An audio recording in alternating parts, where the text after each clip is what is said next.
Hello and welcome back. As you can see, we already added many products. Today, we're focusing on adding more products to our online store. You have two ways to do this. Create new products from scratch or duplicate existing ones. Click on Edit in the top left corner of your admin panel and select your products. Hover over a product and click on Duplicate. The duplicated product will appear at the bottom of your product list.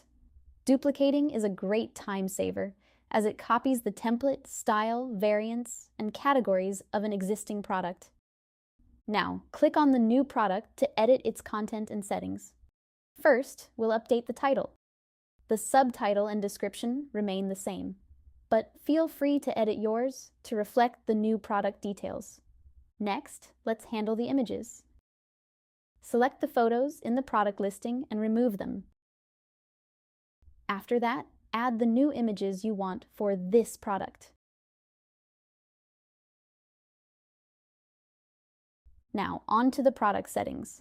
Click on Product Settings and General Settings.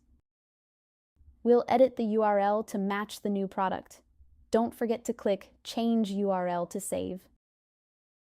We'll keep the release date and categories as they are.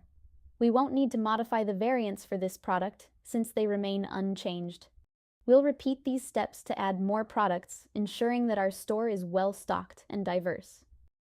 If you need to add a product that's completely different from those currently in your store, go to Edit, select Your Products, and then click on Add New Product to begin creating a new item from scratch. To rearrange the display order of our products, we'll use the drag and drop feature to position the product where we want it within the store's layout. And that's it! Thanks for watching, and I'll see you in the next video where we'll explore how to sell digital products in our shop.